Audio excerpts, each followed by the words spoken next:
Hello, everybody. A very warm welcome along to Sportsbet TV. Paul Alster here with you as ever, and I'm looking forward to an amazing day's racing coming up across Britain on Saturday, the 24th of July. It is a huge weekend, of course, with the King George VI and Queen Elizabeth Stakes at Ascot.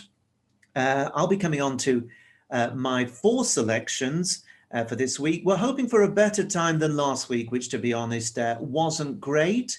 As sometimes is the case when you're tipping at big prices. That was with the exception of D-Rab, who I thought was, well, he caught a bit of a tartar. I thought he was home and hose for the 9-2 each way. He traded at 16-1 on with just over 100 yards to run before being caught. And that was a bit of a sickener, but that's the name of the game. It's a tough old business. But as I've said so many times over the year that we've been doing Sportsbet TV, this is a marathon. It's not a sprint. And when you're tipping big priced horses, you're often going to find that you get a blank a week or two, and then things start to fall back into place. And as I'm sure many of you who follow regularly will know, we have hit some massive winners over the course of the last 12 months. And that reminds me that if you're new to me here at Sportsbet, just press the subscribe button below this screen, and then you'll be able to stay in touch with all my selections going forward. Now, I'm really delighted to be able to report that my first year has been a very profitable one if you've been following my recommendations to the level £10 each way stakes for my each way tips, which is the vast majority because I tip big prices, and the occasional £10 win for single bets. And you'll probably see here on screen that I have the breakdown of how we've gone month to month over the last 12 months. And as you can see, there's been 8 winning months and 4 losing months. It was a bit of a slow start through July, August and September of last season, but then things picked up. As we went into the autumn, we had a profitable October and then a massive profit in November. December, January, February all showed decent profits. And then into March, we had that wonderful Cheltenham Festival, Jeff Kidder, 80-1 and others winning for us. April, the Grand National meeting wasn't anything special, I have to be honest. Much better in May, where we had, of course, that tremendous treble that was added up to over 1,000-1 plus odds if you managed to catch the type of odds I was recommending. And June was a bit of a thin time, but overall, the profit is £1,886 and 50p. So don't forget that. And that is something I'm very proud of. Now, I'm not sure I'll exceed that or not in the 12 months to come, but I hope that you'll follow me. And what I'd like you to do, really, if you've been with me from the start, I'm really interested to hear what have been your highlights over the last 12 months. So in the comments section, please feel free to mention whichever horses gave you the most pleasure backing, whether it was Jeff Kidder or one of the others like Seeyouatmidnight or Yorkhill or Max Sweeney or so many others. I'll be really happy to hear from you, but I am very pleased to report that it was overall in the marathon, not the sprint, a very profitable first year at Sportsbet TV, and many more to come, I hope. Well as tipping big priced horses, I'm delighted to say that I've just been invited to start tipping for another channel, which is youtube.com/freebetscom. And there I'm going to be looking each week at the slightly shorter price runners, those more to the fore of the betting list, and you'll be able to check out those. So remember, freebetscom at YouTube, check that out, and you'll be able to get my advice on the King George for this weekend on that channel.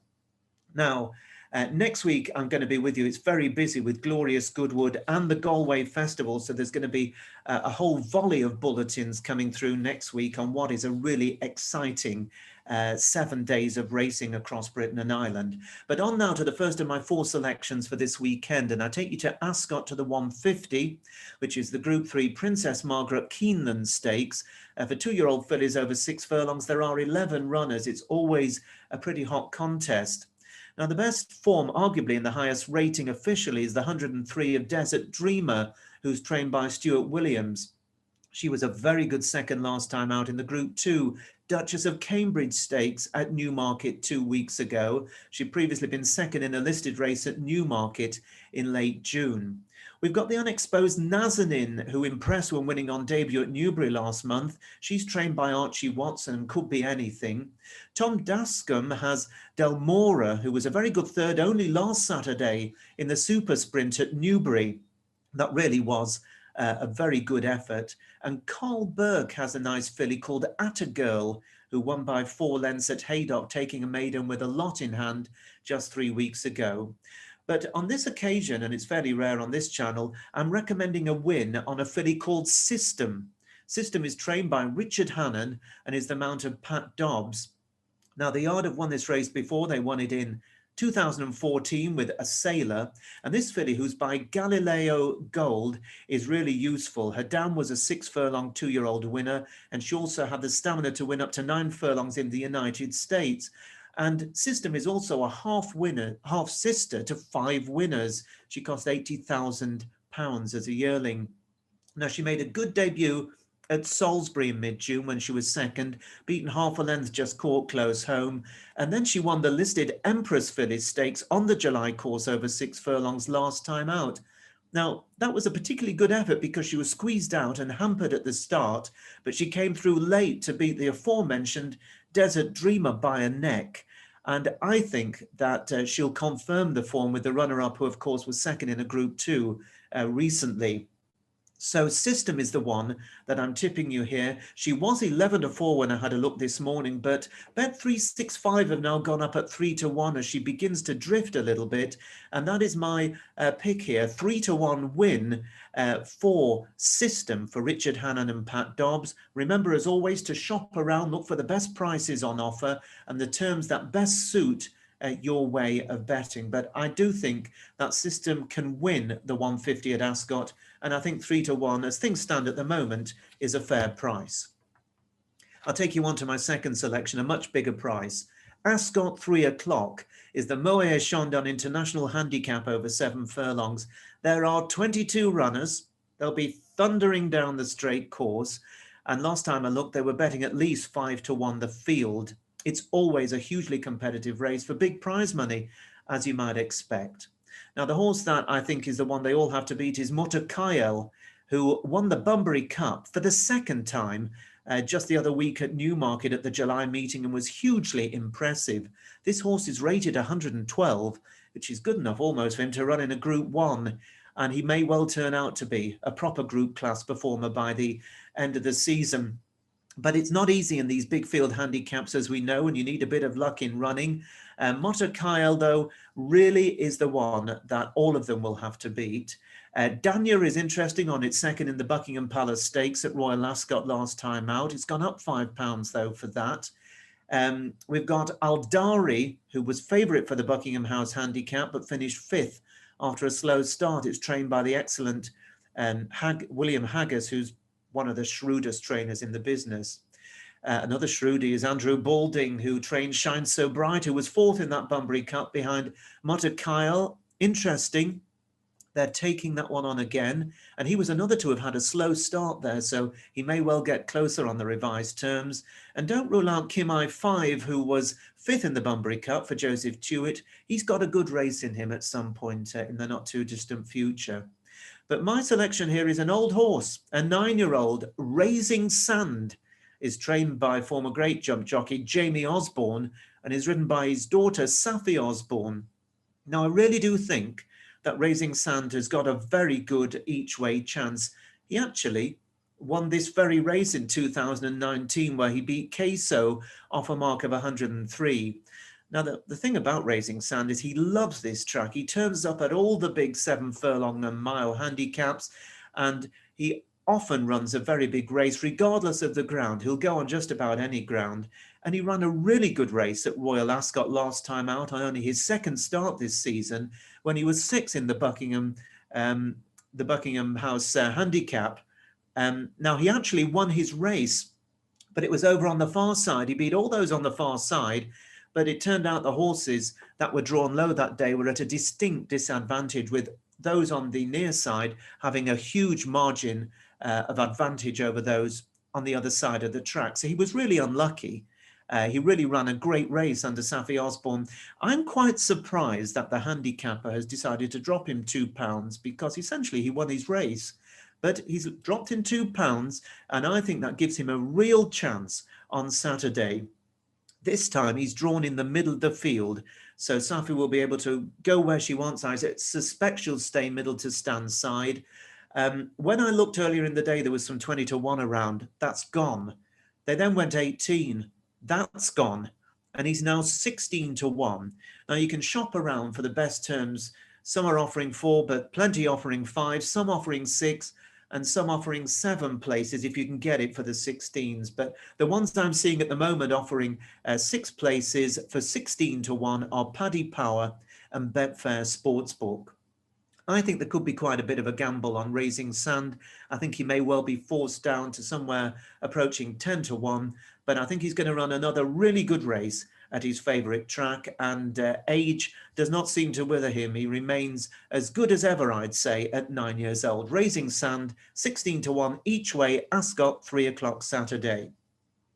Now on to a very different type of a horse. I'm taking you to Newcastle on the all-weather track for a 2-mile handicap at 3.55. There are 14 runners. It's a low-grade affair. It is a 0 to 60 handicap. Most of these horses wouldn't be out of place in a cellar.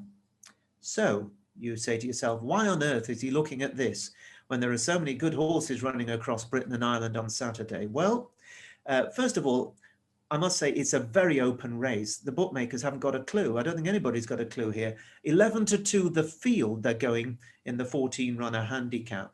And the big story here is a horse called Spy Cracker, who's trained by veteran handler Ray Craggs and is the mount of the excellent Graham Lee. Now, this filly is still a maiden. She's never won. She's had 12 races. Now, Ray Craggs trains this filly. He is 77 years old now. He trains near Sedgefield in County Durham. He's also a very successful businessman, and he owns and trains his own horses. Now, I've spoken to him 1 or 2 times in the years gone by when he's had winners up in the north, and he's a very shrewd handler. Now, he's had problems with his horses. I won't go into the whole story. It was reported in the Racing Post over the last week. But basically, around where he trains his horses, they've been growing that yellow rapeseed that they use for the oil. And since they've started growing that, his horses just haven't been running well. Whether they are allergic to it or it just affects their breathing, I don't know. And for the last 2 years, poor old Ray Craggs didn't have a winner. He couldn't buy a winner. And then in the last week, all of a sudden, there's been a complete turnaround, and it happens to have coincided with the fact that they took away the rapeseed fields around him just a few months ago. And now all of a sudden, his horses are in form. Amazingly, for a permit holder, his last 3 horses have won. He had a double at Beverley on Monday, and then he told everybody a horse called Maurice would win at Catterick on Wednesday, and it did. Now, he's also said that his horse running at Newcastle on Saturday, Spy Cracker, is going to go very well despite the fact that it's never won a race. And if you have a look at its form, it certainly has a chance. It's been placed in 5 of its 12 runs, was second over the course and distance in October off this mark, and it kept on really well at Musselburgh last time out when second over 2 miles under a £5 claimer. Now, Ray has decided to replace the £5 claimer with the Gold Cup winning jockey Graham Lee, who of course has won a Grand National as well in his time. And just to add a little bit more into the mix, he's put the first time cheap pieces on the filly, and I really do think they mean business. Only one firm has gone up early on this very minor race, and once again, hats off to William Hills for being brave enough to have a crack at the market. And they offer 17 to 2, that's 8.5 to 1 for 4 places. So I'm with Spy Cracker at 17 to 2 each way. I think she's going to run another big race for the Ray Craggs team, and it would be amazing to see him have 4 in a row this week. Now the old rapeseed has been taken out of the field next to his stables. So that's 3 of the 4, and I'll take you on to my last selection, which is at York on Saturday, the 5:35, a 7 furlong 3-year-old handicap for horses rated 0 to 80. There are 11 runners. The advance going is good to firm. And William Haggards's Pagan will be a popular choice after his win at Pontefract last time. That was in a classified race over 6 furlongs. It has a furlong further to go here, but I'm sure William Haggas feels it will stay. Now, Candescence has been knocking on the door. Trained by Mark Walford, it's been second in each of its last 3 runs, including over course and distance last time, and it runs off the same mark. We've got Outrun the Storm, who's trained by Richard Fahey. Now, this one beat Candescence over course and distance, is at slightly worse terms, of course, going up £4, but there probably won't be a lot between the pair again. And you've got Northern Express for the very talented trainer, Michael Dodds. This one second over the course and distance in May on good to soft ground, and a close 5th at Chester last time, where it didn't really appear to handle the very sharp course particularly well. My choice, though, is a horse called Beloved. Beloved is trained by Ed Walker, who of course is having a great season with his Starman winning the Group 1 July Cup recently. And Andrea Atseni is on board. Now, this yard have had 5 wins in the last fortnight, so Ed Walker's horses are in the peak of good health. And this is a very well-bred filly. She cost 350,000 guineas. She's by Frankel, and she's a half-sister to a Japanese Derby winner, as well as 7 other winners, so she's bred to be a proper horse. Now, she had 2 runs last season as a juvenile, hinting at ability, finishing 6th at Doncaster, and then in the midst of the winter, finishing 5th at Wolverhampton. She then had a 5-month break before reappearing on April the 24th at Haydock over a mile in a fillies novice race on good to firm ground. She was a little bit fresh, a bit keen. There wasn't too much room for her 2 furlongs out, but she stayed on well enough inside the final furlong to be beaten just 2 1/4 lengths when she was 4th to Angam. And the winner has gone on to win at Newmarket since off 82. And the Lady Backstar Rockstar has also placed twice since, who was also in the shake-up there, while the 3rd horse, Timeless Soul, has won a Beverley Maiden. So the form is looking pretty good. I think that Beloved is a very interesting horse, making its handicap debut here, and handed a mark of 73. I'm sure she'll improve for that first run. I think as she raced a little bit freely over the mile, it makes good sense to drop her back to what will probably be a strong run 7 furlongs. And if she settles, I think she'll go close. Now, once again, at the time of recording, Friday lunchtime, only 1 firm going up early, and that is William Hills, who goes 7 to 1. And I think each way that is a very, very good price. I think it might go, but 7 to 1 is on offer. Be interesting to see how the market forms once all the other firms start to get involved and put their head above the parapet. So that is Beloved, my final selection of the 4 at York, 5:35, 7 to 1 each way. Let's hope it's going to be a really good weekend of great racing in Britain. Remember, of course, to check out my alternative selections for Saturday at youtube.com/freebetscon. But for now, from me, Paul Alster, here at Sportsbet TV, and looking ahead, of course, to next week, where I hope you'll join me, both for Glorious Goodwood and the Galway Festival. I wish you a great weekend. Fingers crossed for the best of luck with our 4 this time around. Bye-bye for now.